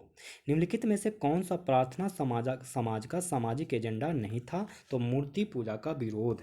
यंग बंगाल आंदोलन के संबंध में निम्नलिखित में से कौन सा कथन सत्य है? तो इसके अतिवादी विचारों ने संस्थापक के लिए परेशानी पैदा की। यंग बंगाल आंदोलन के संबंध में निम्नलिखित में से कौन सा कथन सत्य है? तो इसके अतिवादी विचारों ने संस्थापक के लिए परेशानी पैदा की। 76 नंबर, निम्नलिखित कथनों पर विचार कीजिए और संबंधित व्यक्तित्व की पहचान कीजिए। तो चलिए 76 नंबर क्वेश्चन का सही आंसर ढूंढते हैं। तो इसका आंसर हो जाएगा सी, ईश्वर चंद्र विद्यासागर। निम्नलिखित कथनों पर विचार करिए और बताइए। तो बेस संस्कृत कॉलेज के प्राचार्य थे ईश्वर चंद्र विद्यासागर। संस्कृत कॉलेज के क्या थे? प्राचार्य थे। उन्होंने ईश्वर चंद्र विद्यासागर ने विधवा पुनर्विवाह के समर्थन में काम किया। ईश्वर चंद्र विद्यासागर ने किसके समर्थन में काम किया? तो विधवा पुनर्विवाह। ईश्वर चंद्र विद्यासागर ने कलकत्ता में बेथुन स्कूल की स्थापना की। बेथुन स्कूल की स्थापना किन्होंने की? तो ईश्वर चंद्र विद्यासागर ने। वह स्कूलों के सरकारी निरीक्षक थे। ईश्वर चंद्र विद्यासागर स्कूलों के क्या थे? सरकारी निरीक्षक थे। निम्नलिखित में से सुमेलित कीजिए और सही कूट का चयन कीजिए। तो वो कूट, सही कूट क्या हो जाएगा? Answer B. देखिए, दर्पण दर्पण के बाल शास्त्री जाम्बेकर संस्थापक हुए। दर्पण दर्पण के बाल शास्त्री जाम्बेकर। दर्पण के बाल शास्त्री जाम्बेकर नहीं, जाम्बेकर। संवाद कौमुदी के राजा राम मोहन राय। संवाद कौमुदी के राजा राम मोहन राय। संवाद कौमुदी के राजा राम मोहन राय। सुधारक के गोपाल गणेश आगरकर। सुधारक के गोपाल गणेश आगरकर। और तत्वबोधिनी पत्रिका के देवेंद्रनाथ टैगोर। तत्वबोधिनी पत्रिका के देवेंद्रनाथ टैगोर। दर्पण के क्या हो जाएगा? तो बाल शास्त्री जाम्बेकर। संवाद कौमुदी के राजा राम मोहन राय। सुधारक के गोपाल गणेश आगरकर। और तत्वबोधिनी पत्रिका के देवेंद्रनाथ टैगोर। 78 क्वेश्चन, मुजफ्फरपुर बम कांड किस वर्ष हुआ था? तो वो हुआ था 1908 में। मुजफ्फरपुर बम कांड किस वर्ष हुआ था? तो 1908 में। परमहंस मंडली खालिस्तान में थी और में रुचि रखती थी। तो इसका सही जवाब क्या हो जाएगा? सी, महाराष्ट्र में थी। परमहंस मंडली कहाँ की थी? तो महाराष्ट्र की। और जाति के नियमों को तोड़ने में रुचि रखती थी। परमहंस मंडली महाराष्ट्र में थी और जाति के नियमों को तोड़ने में रुचि रखती थी। पारंपरिक ढंग से शिक्षा प्रदान करने के लिए 1902 में डैश में द्वारा कांगड़ी के गुरुकुल की स्थापना की गई थी। तो 80 का आंसर क्या हो जाएगा? ए। पारंपरिक ढंग से शिक्षा प्रदान करने के लिए 1902 में हरिद्वार में द्वारा स्वामी श्रद्धानंद द्वारा कांगड़ी गुरु स्कूल की स्थापना की गई। किनके द्वारा? तो स्वामी श्रद्धानंद के द्वारा। कहाँ पे? हरिद्वार में। तो पारंपरिक ढंग से शिक्षा प्रदान करने के लिए 1902 में हरिद्वार में स्वामी श्रद्धानंद द्वारा कांगड़ी गुरुकुल की स्थापना की गई थी। निम्नलिखित को सुमेलित कीजिए और सही कोट का चयन कीजिए। सही कोट का चयन करना है तो आंसर हो जाएगा बी। देखिए, सेवा सदन बहरामजी एम मालाबारी के द्वारा, बहरामजी एम मालाबारी के द्वारा सेवा सदन। धर्म सभा राधाकांत देव के द्वारा, राधाकांत देव के द्वारा धर्म सभा। देव समाज के द्वारा शिव नारायण अग्निहोत्री, देव समाज के द्वारा शिव नारायण अग्निहोत्री। राधा स्वामी आंदोलन के द्वारा शिव दयाल साहब, राधा स्वामी आंदोलन के द्वारा शिव दयाल साहब। सेवा सदन के द्वारा बहरामजी एम मालाबारी। धर्म सभा के द्वारा राधाकांत देव। देव समाज के द्वारा शिव नारायण अग्निहोत्री। किस वर्ष पहली बार जन गण मन गाया गया था? तो वो गाया गया था 1911 में। किस वर्ष पहली बार जन गण मन गाया गया था? तो 1911 में।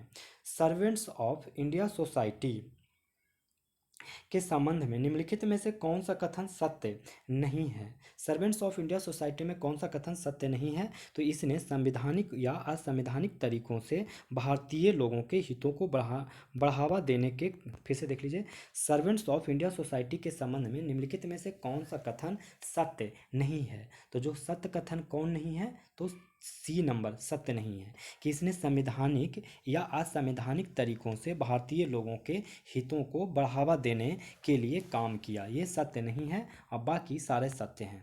ए बी सत्य है और डी भी सत्य है। तो पढ़ के सुना देता हूँ ए बी डी।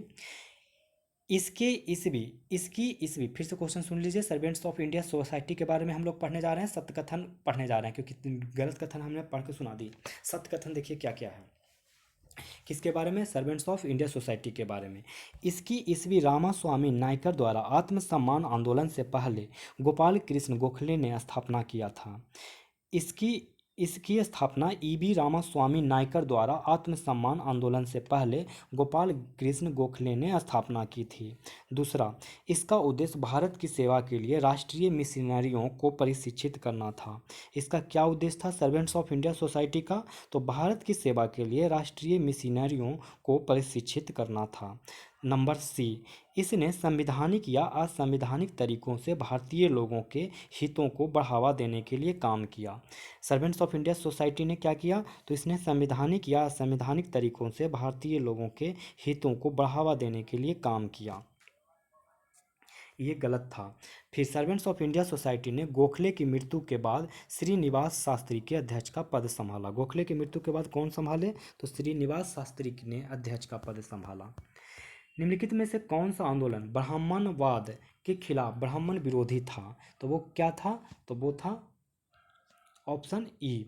देखिए, ब्राह्मणवाद विरोध होने के विचारधारा है। ब्राह्मणवाद विरोध अनुष्ठानिक प्रदूषण और पितृसत्तात्मक को सही ठहराने वाली विधि संहिता की पुस्तक मनुस्मृति को ब्राह्मणवाद का वैचारिक ग्रंथ ठहराता है। ठीक ना? अगर देखा जाए इसके बारे में, तो निम्नलिखित में कौन सा आंदोलन ब्राह्मणवाद के खिलाफ ब्राह्मण विरोधी था? तो अगर देखा जाए तो सारे के सारे ऑप्शन सही हो जाते हैं। आत्मसम्मान आंदोलन, बोकालिगा संघ, श्री नारायण धर्म परिपालन योगम, जस्टिस आंदोलन। निम्नलिखित में से कौन सा आंदोलन ब्राह्मणवाद के खिलाफ ब्राह्मण विरोधी था? तो सारे के सारे ब्राह्मण विरोधी ही थे। आत्मसम्मान आंदोलन, बोकालिगा संघ, श्री नारायण धर्म परिपालन योगम, जस्टिस आंदोलन। लंदन में किस तिथि को प्रथम गोलमेज सम्मेलन का उद्घाटन किया गया था? तो कब किया गया था?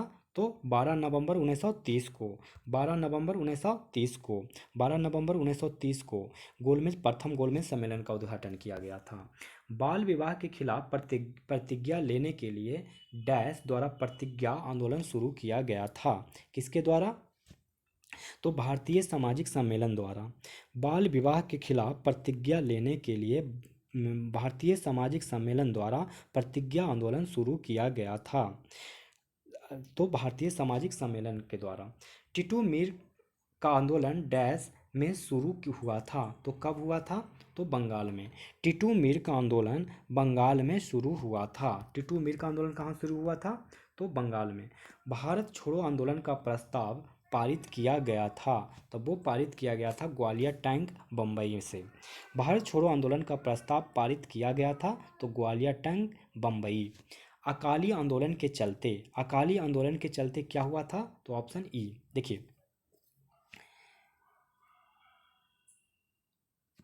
देखिए ए को, बी को, सी को देखिए, डी तो गलत है। यह एक सांप्रदायिक आंदोलन नहीं था। अकाली आंदोलन एक सांप्रदायिक आंदोलन नहीं था, ध्यान रखिएगा। ये इसको गुरुद्वारा सुधार आंदोलन भी कहा जाता है। अकाली आंदोलन को कौन सा आंदोलन कहा जाता है? गुरुद्वारा सुधार आंदोलन भी कहा जाता है। यह सांप्रदायिक आंदोलन ना होकर क्या हो गया? गुरुद्वारा सुधार आंदोलन। बाकी भ्रष्ट उदासी महंती के नियंत्रण में सिख गुरुद्वारों को मुक्ति मिली। भ्रष्ट उदासी महंतों के नियंत्रण से सिख गुरुद्वारों को मुक्ति मिली। दूसरा, अहिंसक असहयोग आंदोलन का मार्ग प्रशस्त हुआ। अकाली आंदोलन का बी पॉइंट क्या है? अहिंसक असहयोग आंदोलन का मार्ग प्रशस्त हुआ। 1925 में सिख गुरुद्वारा अधिनियम पारित किया गया। सिख गुरुद्वारा अधिनियम कब पारित किया गया? तो 1925 में। और यह एक सांप्रदायिक आंदोलन ना होकर क्या हुआ था? गुरुद्वारा सुधार आंदोलन। अब देखते हैं 90 का क्वेश्चन।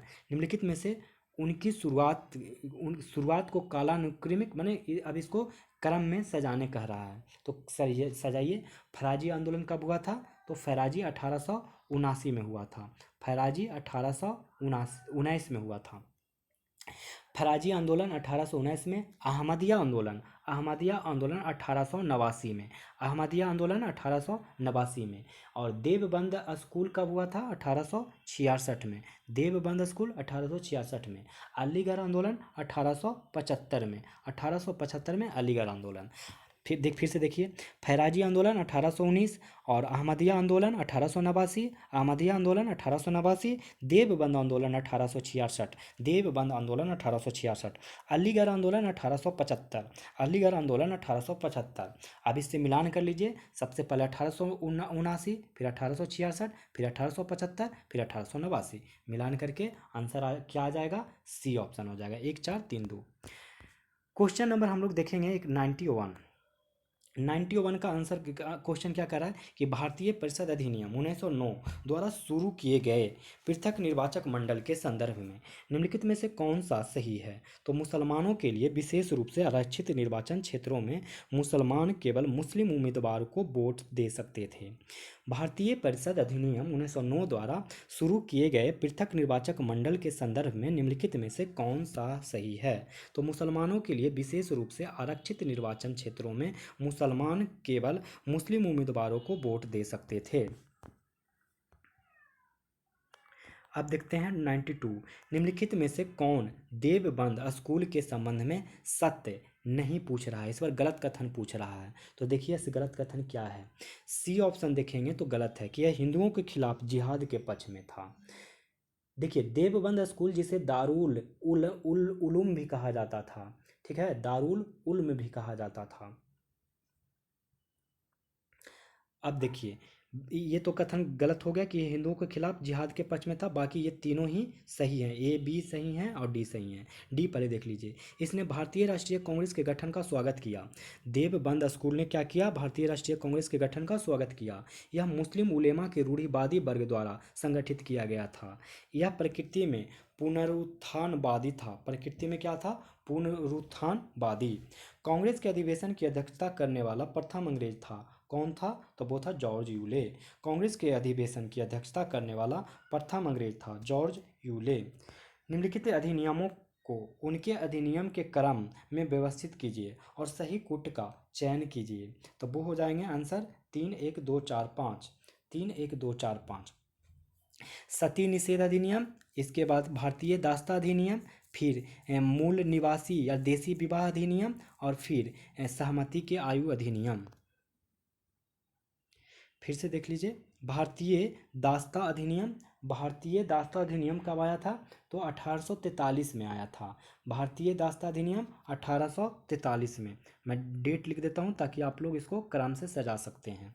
धार्मिक नियोक्ता अधिनियम, धार्मिक नियोक्ता यानी आयोगता अधिनियम कब आया था? 1850 में।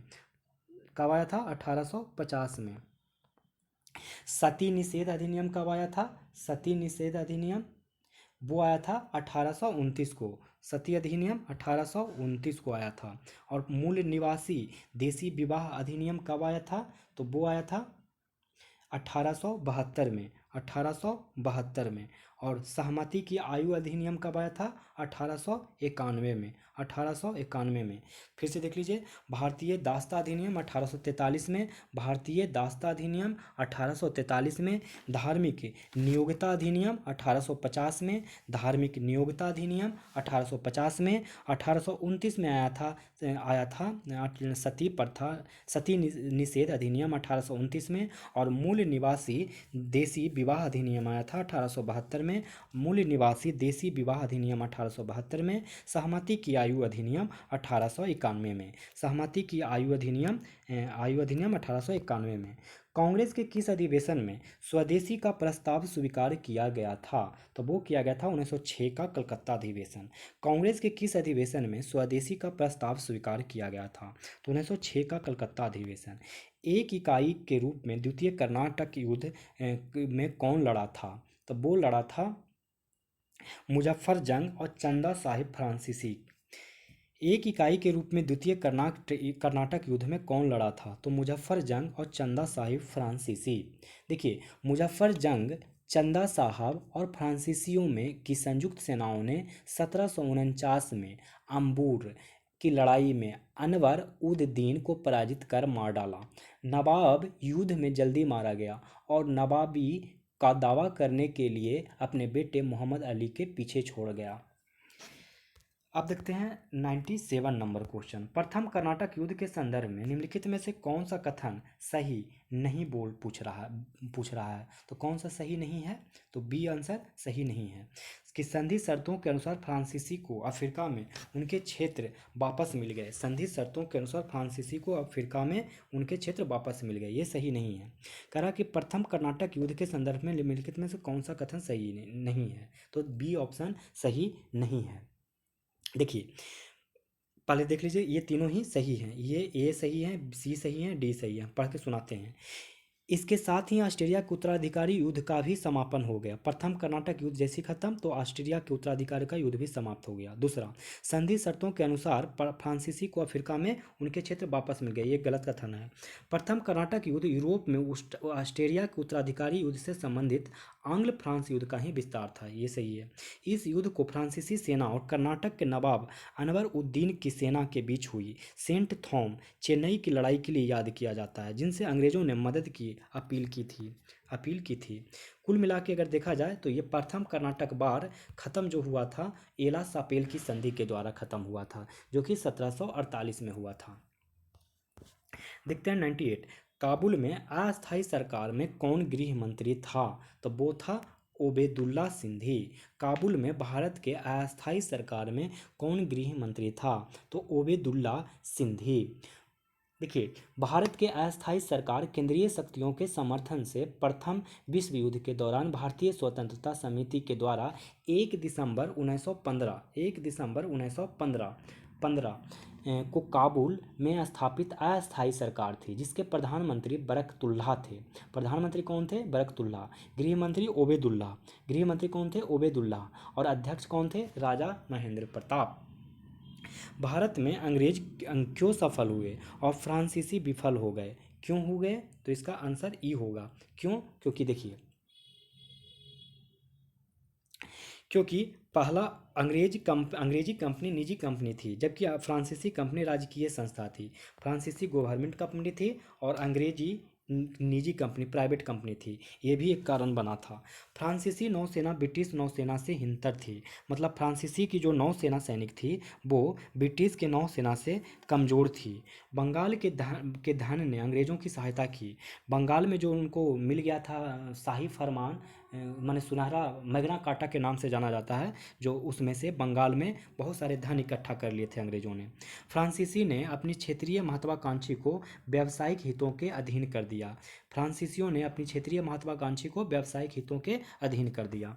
अखिल भारतीय किसान सभा की स्थापना की गई थी। कब की गई, किसने की गई, किसके द्वारा की गई थी? सहजानंद सरस्वती के द्वारा 1936 में के लखनऊ अधिवेशन में। 1936 के लखनऊ अधिवेशन में, राष्ट्रीय कांग्रेस का जब लखनऊ अधिवेशन चल रहा था 1936 में, तब सहजानंद सरस्वती ने अखिल भारतीय किसान सभा की स्थापना की। 101 नंबर, निम्नलिखित में से किस पर चापेकर बंधुओं को भड़काने का आरोप लगाया गया था? तो बाल गंगाधर तिलक को। निम्नलिखित में से किस पर चापेकर बंधुओं को भड़काने का आरोप लगाया गया था? तो बाल गंगाधर तिलक को। नील दर्पण के लेखक कौन था? नील दर्पण के लेखक दीनबंधु मित्र था। नील दर्पण के लेखक कौन था? तो दीनबंधु मित्र। श्रीरंगपट्टनम की संधि के संबंध में निम्नलिखित में से कौन सा कथन सत्य है? तो मैसूर के आधे इलाके पर विजेताओं ने कब्जा कर लिया। श्रीरंगपट्टनम के संधि श्रीरंगपट्टनम की संधि के संबंध में निम्नलिखित में से कौन सा कथन सत्य है? तो मैसूर के आधे इलाके पर विजेताओं ने कब्जा कर लिया। निम्नलिखित में से किसे भारतीय शिक्षा का मैग्ना कार्टा के नाम से जाना जाता है? तो वुड्स डिस्पैच। निम्नलिखित में से किसे भारतीय शिक्षा के मैग्ना कार्टा के रूप में जाना जाता है? तो वुड्स डिस्पैच। किस वर्ष सार्वजनिक शिक्षा की सामान्य समिति को शिक्षा परिषद द्वारा प्रतिस्थापित कर दिया गया? तो वो प्रतिस्थापित कर दिया गया 1841। किस वर्ष सार्वजनिक शिक्षा को सामान्य समिति को शिक्षा परिषद द्वारा प्रतिस्थापित कर दिया गया? तो 1841। ब्रिटिश भारत के दौरान निम्नलिखित में से कौन सी आयोग समिति शिक्षा से संबंधित थी? तो वो थी ऑप्शन ई। देखिए, ए और डी सही है, ए और डी सही है। सार्जेंट आयोग 1944 में, सार्जेंट योजना 1944 में, सार्जेंट योजना 1944 में, और हाटोंग समिति 1929, हाटोंग समिति 1929। ब्रिटिश भारत के दौरान निम्नलिखित में कौन सी आयोग शिक्षा से संबंधित थी? तो सार्जेंट योजना 1944 में और हाटोंग समिति 1929 में शामिल थी। इसके अलावा और भी शिक्षा से संबंधित थे, जैसे चार्ल्स वुड डिस्पैच 1854 में, याद रखिएगा चार्ल्स वुड डिस्पैच भी आया था 1854 में, जो शिक्षा से संबंधित था। हंटर कमीशन 1882 में, हंटर कमीशन 1882 में, ये भी शिक्षा से संबंधित था। रैले कमीशन 1902 में आया था, जो कि शिक्षा से संबंधित था। रैले कमीशन कब आया था? तो 1902 में, जो कि शिक्षा से संबंधित था। सैडलर कमीशन आया था 1917 में, जो कि शिक्षा से संबंधित था। सैडलर कमीशन 1917 में। हाटोंग कमीशन 1929 में, हाटोंग कमीशन 1929 में आया था, जो भी शिक्षा से संबंधित था। सार्जेंट प्लांट 1944 में आया था, जो भी शिक्षा से संबंधित था। वर्ष 1857 में निम्नलिखित में से किस स्थान पर विश्वविद्यालय नहीं स्थापित किया गया था? तो वो है दिल्ली। वर्ष 1857 में निम्नलिखित में से किस स्थान पर विश्वविद्यालय नहीं स्थापित किया गया था? दिल्ली। निम्नलिखित में से किस विश्वविद्यालय की समस्याओं की जांच करने के लिए सैडलर आयोग की नियुक्ति की गई थी? तो कलकत्ता विश्वविद्यालय। निम्नलिखित में से किस विश्वविद्यालय की समस्याओं की जांच करने के लिए सैडलर आयोग की नियुक्ति की गई थी? तो कलकत्ता विश्वविद्यालय। निम्नलिखित में से किस अधिनियम में पहली बार भारत में लोक सेवा आयोग का प्रावधान किया गया था? निम्नलिखित में से किस अधिनियम में पहली बार भारत में लोक सेवा आयोग का प्रावधान किया गया था? तो भारत सरकार अधिनियम 1919। निम्नलिखित में से किस अधिनियम में पहली बार भारत में लोक सेवा आयोग को प्रावधान किया गया? तो भारत सरकार अधिनियम 1919। भारत के निम्नलिखित में से किस वायसराय ने एचीसन समिति की नियुक्ति की थी? तो वो की थी लॉर्ड डफरिन ने। भारत के निम्नलिखित में से किस वायसराय ने एचीसन समिति की नियुक्ति की थी? तो लॉर्ड डफरिन ने। निम्नलिखित में से किस अधिनियम में दो या दो से अधिक प्रांतों के लिए संयुक्त लोक सेवा आयोग की स्थापना का प्रावधान किया गया था? तो वो किया गया था भारत सरकार अधिनियम 1935। निम्नलिखित में से किस अधिनियम में दो या दो से अधिक प्रांतों के लिए संयुक्त लोक सेवा आयोग की स्थापना का प्रावधान किया गया था? तो भारत सरकार अधिनियम 1935। निम्नलिखित में से कौन सा भारत का पहला पंजीकृत मजदूर संघ था? तो वो था मद्रास लेबर यूनियन। निम्नलिखित में से कौन सा भारत का पहला पंजीकृत मजदूर संघ था? तो मद्रास लेबर यूनियन। एम.एन. राय द्वारा भारतीय कम्युनिस्ट पार्टी 1920 की स्थापना की गई थी, तो ताशकंद में। एम.एन. राय द्वारा भारतीय कम्युनिस्ट पार्टी 1920 की स्थापना की गई थी, तो ताशकंद में। भारत छोड़ो आंदोलन का समर्थन किया गया था, तो वो किया गया था ई ऑप्शन। देखिए, एक्चुअली इनमें से कोई नहीं ऑप्शन हो जाएगा, कोई भी इसका सही नहीं है। भारत छोड़ो आंदोलन का समर्थन किया गया था, कोई नहीं किए थे। हिंदू महासभा पढ़ के सुना देता हूँ इसका आंसर, सही आंसर। कांग्रेस को एक झंडे और कार्यक्रम के तहत अन्य राजनीतिक ताकतों को एकजुट करने में थोड़ी सफलता मिली। हिंदू महासभा जैसे छोटे दलों ने इस आह्वान का विरोध किया। भारतीय कम्युनिस्ट पार्टी ने भारत छोड़ो आंदोलन का पुरजोर विरोध किया और कई औद्योगिक कामगारों द्वारा भारत छोड़ो आंदोलन के समर्थन के बावजूद सोवियत संघ की सहायता करने के आवश्यकता के कारण युद्ध प्रयासों का समर्थन किया।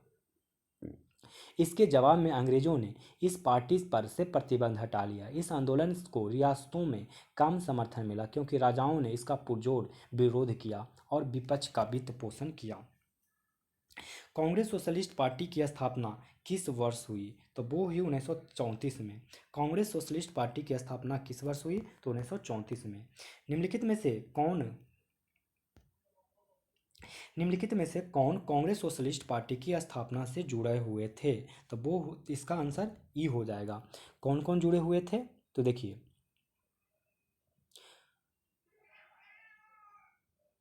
कांग्रेस सोशलिस्ट पार्टी या सीएसपी कांग्रेस के भीतर एक वामपंथी समूह था। इसका अध्यक्ष के रूप में आचार्य नरेंद्र देव थे। कौन थे? आचार्य नरेंद्र देव। और महासचिव के रूप में जयप्रकाश नारायण थे। तो ये दोनों तो जुड़े हो ही गए, तो आप समझ ही गए होंगे। और इसका गठन कब हुआ? तो 1934 में। फिर से सुनिए, कांग्रेस सोशलिस्ट पार्टी कांग्रेस के भीतर एक वामपंथी समूह था। इसका अध्यक्ष के रूप में आचार्य नरेंद्र देव और महासचिव के रूप में जयप्रकाश नारायण थे। इसका गठन 1934 में हुआ था। भारतीय राष्ट्रीय कांग्रेस के बढ़ते वाम प्रभाव के कारण इस पार्टी का उदय हुआ। 1935 तक कांग्रेस के 1/3 सदस्य कांग्रेस सोशलिस्ट थे। इन नेताओं ने गांधी के विचार को खारिज कर दिया था। फॉरवर्ड ब्लॉक का पहला अखिल भारतीय सम्मेलन निम्नलिखित में से किस स्थान पर आयोजित किया गया? तो वो किया गया नागपुर। फॉरवर्ड ब्लॉक का पहला अखिल भारतीय सम्मेलन निम्नलिखित में से किस स्थान पर आयोजित किया गया था? तो नागपुर। फॉरवर्ड ब्लॉक का पहला अखिल भारतीय सम्मेलन निम्नलिखित में से किस स्थान पर आयोजित किया गया था? तो नागपुर। 118 निम्नलिखित में से किस व्यक्ति ने 1887 में भारतीय राष्ट्रीय सामाजिक सम्मेलन की स्थापना की थी? तो वो कौन की थी? तो 119 का आंसर क्या हो जाएगा? बी। सॉरी, 118 का आंसर क्या हो जाएगा? तो ई। देखिए, कह रहा है क्वेश्चन कि निम्नलिखित में से किस व्यक्ति ने 1887 में भारतीय राष्ट्रीय सामाजिक सम्मेलन की स्थापना की थी? तो इसका आंसर हो जाएगा कि अंतर्राज्यीय विवाह की वकालत करने और कुलीनवाद और बहुविवाह को विरोध करने के लिए 1887 में बम्बई में एम.जी. रानाडे और रघुनाथ राव ने भारतीय राष्ट्रीय सामाजिक सम्मेलन की स्थापना की। किसने किसने? रघुनाथ राव ने और एम.जी. रानाडे ने। रघुनाथ राव ने और एम.जी. रानाडे ने।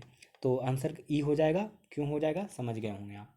119 1892 में मद्रास हिंदू एसोसिएशन का संस्थापक कौन था? तो वो था वीरेशलिंगम पंटुलू। 1892 में मद्रास हिंदू एसोसिएशन का संस्थापक कौन था? तो वीरेशलिंगम पंटुलू। निम्नलिखित में से कौन सा नेता भारत धर्म महामंडल से जुड़े थे? तो वो कौन जुड़े थे? तो पंडित मदन मोहन मालवीय। निम्नलिखित में से कौन सा नेता भारत धर्म महामंडल से जुड़े थे? तो पंडित मदन मोहन मालवीय। गोवा के अल्बुकर्क ने निम्नलिखित में से किस राज्य के शासक को छीन लिया था? तो बीजापुर। गोवा को अल्बुकर्क ने निम्नलिखित में से किस राज्य के शासक ने से छीन लिया था? तो बीजापुर के शासक से छीन लिया था।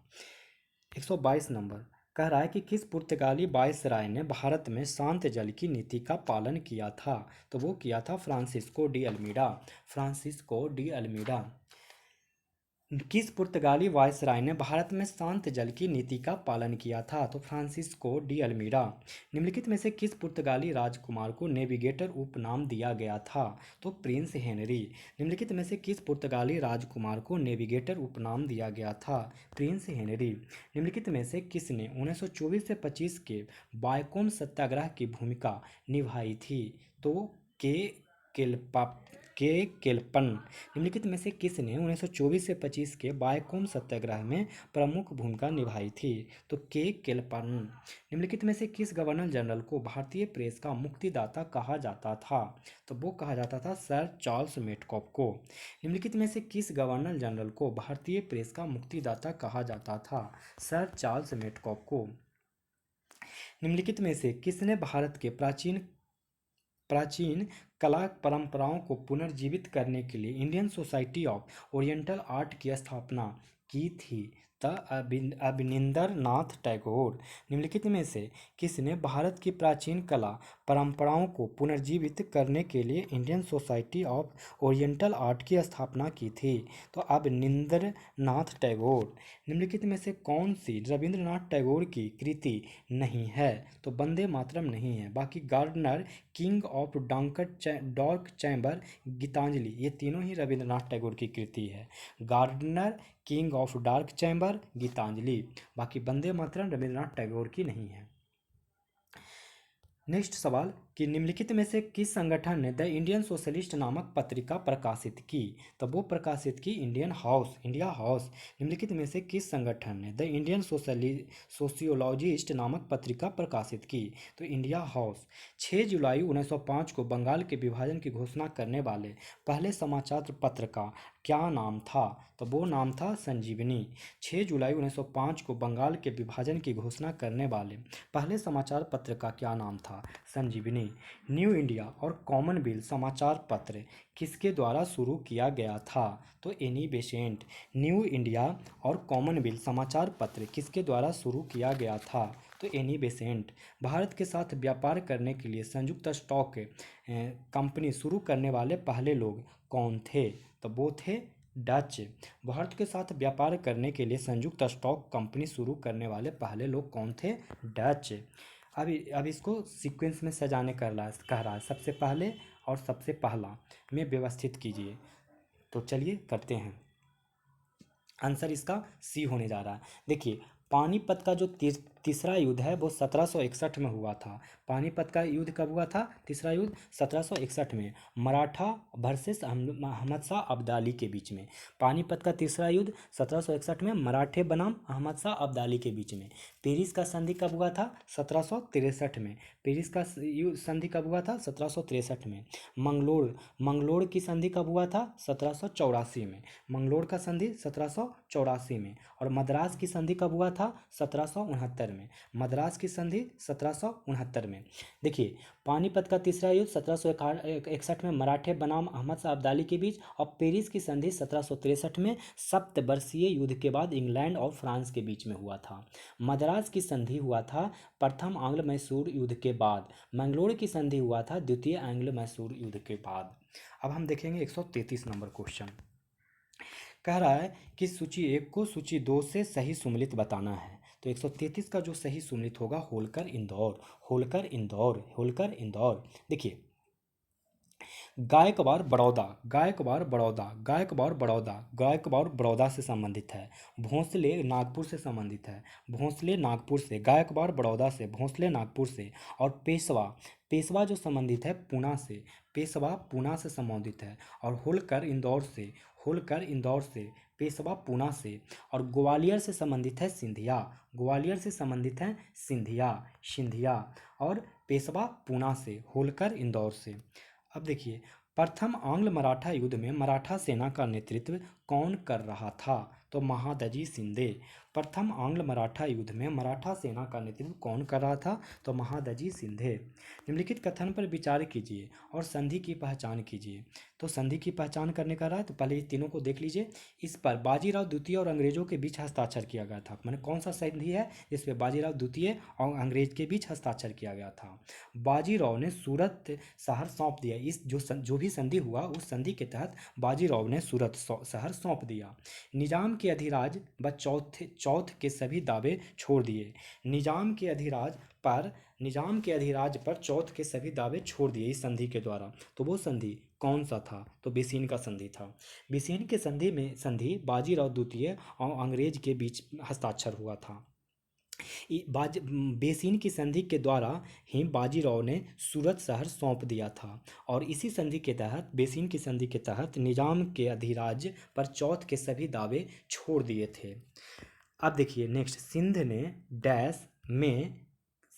डैश में के गवर्नर जनरल रहते हुए सहायक संधि स्वीकार की। तो बी, 1839 में सिंध ने 1839 में ऑकलैंड के गवर्नर के रहते हुए सहायक संधि स्वीकार की। सिंध ने 1839 में लॉर्ड ऑकलैंड के गवर्नर जनरल रहते हुए सहायक संधि स्वीकार की। मिस्ल का क्या अर्थ है? मिस्ल का अर्थ है ई ऑप्शन। देखिए, कनिंघम के अनुसार मिस्ल अरबी शब्द था। कनिंघम के अनुसार क्या था? मिस्ल अरबी शब्द था जिसका अर्थ है बराबर या समान था। मिस्ल का अर्थ क्या था? समान। मिस्ल शब्द तब सिखों और सिख सरदार के अधीन क्षेत्र सेना का पर्याय था, इसलिए विकल्प ए और डी सही है। डी सही है, राज्य और बराबर या समान। मतलब मिसल अगर देखा जाए किसका, कनिंघम के समय, तो ये मिसल का मतलब बराबर या समान था, और सिख के समय देखा जाए तो ये राज्य से रिलेटेड था। आपको मिसल तो पढ़े क्यों होंगे, सुक्कर चकिया मिसल, जहाँ के रंजीत सिंह थे। सुरक्षा वॉल्व सेफ्टी वॉल्व थीसिस का मूल इस धारणा पर टिकी हुई है कि जब तक कांग्रेस जैसे संवैधानिक मंच की स्थापना नहीं हुई तब तक एक हिंसक उपनिवेश विरोधी क्रांति होनी ही थी। सुरक्षा वॉल्व या सेफ्टी वॉल्व थीसिस का मूल इस धारणा पर टिकी हुई है कि जब तक कांग्रेस जैसे संवैधानिक मंच की स्थापना नहीं हुई है तब तक एक हिंसक उपनिवेश विरोधी क्रांति होनी ही थी। निम्नलिखित में से कौन सा युग्म सही सुमिलित है? तो वो कौन सा सही सुमिलित है? तो ये वारेन हेस्टिंग्स घेरे की नीति सही है। वारेन हेस्टिंग्स ने घेरे की नीति अपनाई थी और लॉर्ड बेलेजली ने सहायक संधि अपनाया था और रॉबर्ट क्लाइव ने क्या नीति अपनाया था, यहाँ पे नहीं आया है। बाकी डलहौजी ने व्यक्तिगत का सिद्धांत अपनाया था और रॉबर्ट क्लाइव के बारे में नहीं, लेकिन जॉन लॉरेंस ने निष्क्रियता की नीतियाँ अपनाई थी। हस्तक्षेप की नीति कौन? लॉरेंस ने अपनाई थी। अगला देखिए, अब व्यवस्थित करना है, मैंने सीक्वेंस में सजाना है, तो 140 का सीक्वेंस में सजाइए तो आंसर बी आएगा। देखिए, यान्दबू की संधि 1826 में हुआ था। यान्दबू की संधि 1826 में। लहासा की संधि 1904 में। 1904 में। और गंडमक की संधि 1879 में। और 1893 में डुरंड लाइन का निर्माण हुआ था। 1893 में। तो आप अब इससे सरिया लीजिएगा। यान्दपू की संधि 1826, लहासा की संधि 1904, डुरंड लाइन का निर्माण 1893, गंडमक की संधि 1879। तो देखिए, सबसे पहले 1826, फिर 1879 और फिर 1893। लॉर्ड ऑकलैंड की अग्रगामी नीति क्या थी? लॉर्ड ऑकलैंड की अग्रगामी नीति क्या थी? तो ऑप्शन ई। ऑकलैंड की अग्रगामी नीति किसी भी रूसी प्रभाव को रोकने के लिए ब्रिटिश भारत की पहल के रूप में पड़ोसियों को या तो विलय या उनके साथ संधि शामिल था। इसका अफगान संबंधों में कोई उपयोग किया गया था। ठीक है ना? पड़ोसी राज्यों का विलय करना, पड़ोसी राज्यों के साथ संधि करना, पड़ोसियों को अपनी विदेश संबंध संभालने की स्वतंत्रता देना, यह ब्रिटिश भारत में बेहतर प्रशासन के लिए थी। तो ये 1, 2 सही हो जाएगा। किस गवर्नर जनरल के रहते हुए उत्तर पश्चिम सीमांत प्रांत बनाया गया था? तो वो बनाया गया था लॉर्ड कर्जन के रहते हुए। किसके गवर्नर जनरल रहते हुए उत्तर पश्चिम सीमांत एक प्रांत बनाया गया था? तो लॉर्ड कर्जन के समय में। व्यक्तिगत सिद्धांत के तहत किस राज्य का विलय नहीं किया गया था? तो वो भरतपुर का नहीं किया गया था। व्यक्तिगत सिद्धांत के तहत किस राज्य का विलय नहीं किया गया था? तो भरतपुर। बाकी देखिए, व्यक्तिगत के सिद्धांत के अनुसार किसको किसको अपनाया गया था? तो सतारा, जैतपुर और संबलपुर, सतारा, जैतपुर और संबलपुर, फिर बगहाट, फिर उदयपुर। सतारा, जैतपुर और संबलपुर, बगहाट, उदयपुर, झांसी, नागपुर और तोर और अकाट, ये सब रियासत किया गया था।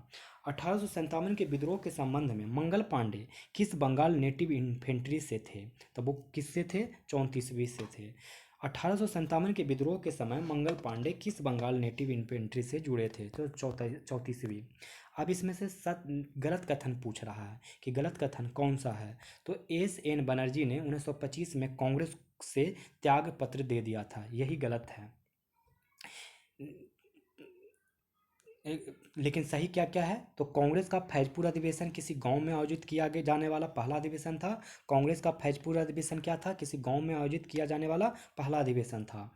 नंबर सी, स्वतंत्रता के समक्ष जेबी कृपलानी कांग्रेस के अध्यक्ष थे। स्वतंत्रता के समय जेबी कृपलानी कांग्रेस के अध्यक्ष थे, ये सही है। मौलाना अबुल कलाम आज़ाद स्वतंत्रता पूर्व युग में कांग्रेस पार्टी के सबसे लंबे समय तक बने रहने वाले अध्यक्ष थे। तीनों ही बात सही था। प्लासी के युद्ध के परिणाम स्वरूप अंग्रेजों को किस क्षेत्र की जमींदारी मिली थी? तब वो मिली थी 24 परगना।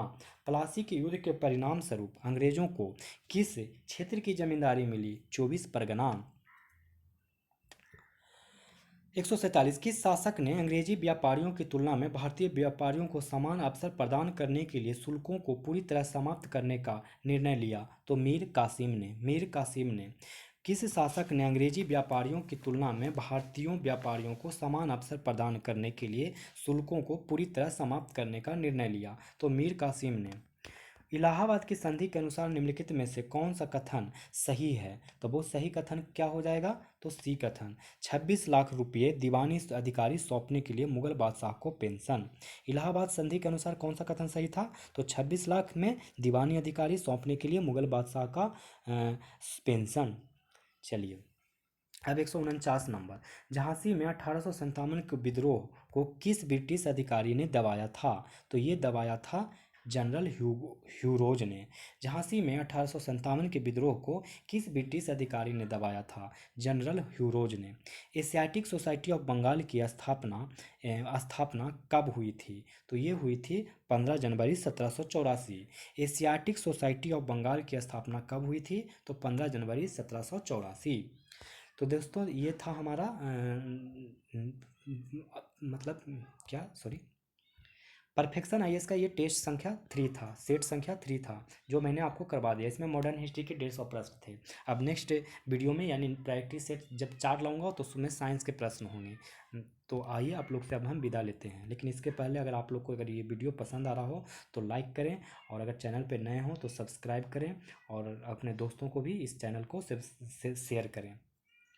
दोस्तों, अगर कुछ भी सजेशन देना हो, कुछ भी सलाह देना हो, तो आप मेरे कमेंट बॉक्स में कमेंट कर सकते हैं।